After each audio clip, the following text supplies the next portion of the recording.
Good morning! Welcome to my mini vlog again. For today's mini vlog nga mga mamshibals, ayan ipagpapatuloy ko na yung aking pasilip kaninang umaga. At katulad nga ng sinabi ko ay gumaya kami ni Daddy Arnel para pumunta sa isang fiestahan dito sa amin sa Calabanga. Hindi lang kami ang gumayak mga mamshibals dahil kasama rin namin ang aking kapatid pati na rin ang aking mga magulang. Pero nagkanya-kanya na lang nga kami pagpunta dahil nga hindi makapag-drive si Daddy Arnel ng tricycle. Dahil nga napuwing yung isang mata niya sa pag-grinder mga mamshibals. Makailang ulit na rin itong si Daddy Arnel napuwing dahil sa kanyang pag-grinder at kadalasan ay pumupunta talaga kami sa doktor. Kahapon ko lang nga nalaman na mayroon siyang puwing mga mamshibels. At naiinis talaga ako dahil hindi pa rin siya natututo. Makailang beses ko na nga siyang sinabihan na wag siyang mag-grinder o mag-welding na hindi suot ang kanyang sunglasses. Hindi man ito ang tamang proteksyon sa kanyang mata sa tuwing ginagawa niya ang kanyang trabaho pero at least ay medyo makakatulong na din. Kagabi nga medyo sinusumpong siya ng sakit pero ngayong araw na to ay hindi daw. Hindi na rin sana kami tutuloy kanina pero nagbago rin ang kanyang isip dahil medyo matagal na rin pala niya itong plano. Kung hindi rin kasi siya dadalo mga mamshibals ay tiyak hindi rin ako makakadalo dahil hindi ko nga alam ang lugar na ito. Kahit taga dito nga ako mga mamshibals ay bilang lang yung mga lugar na nararating ko. Dahil alam niyo na ang mamshibals niyo ay talaga namang taong bahay kahit noon pa. At nakarating na nga kami dito sa bahay na aming pagpipiestahan mga mamshibals pero laking gulat namin dahil walang tao.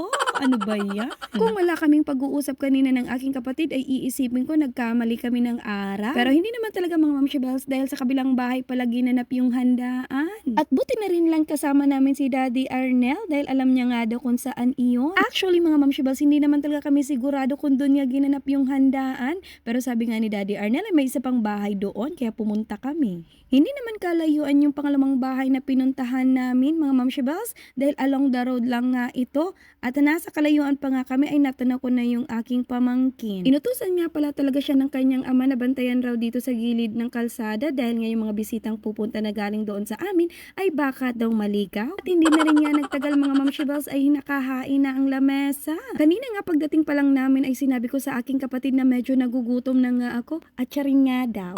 Kaya talagang tuwang-tuwa kami ng hainan na dahil kakain na nga. Nauna na nga itong si Daddy Arnel na kumuha ng kanyang pagkain, hindi man lang ako inalok.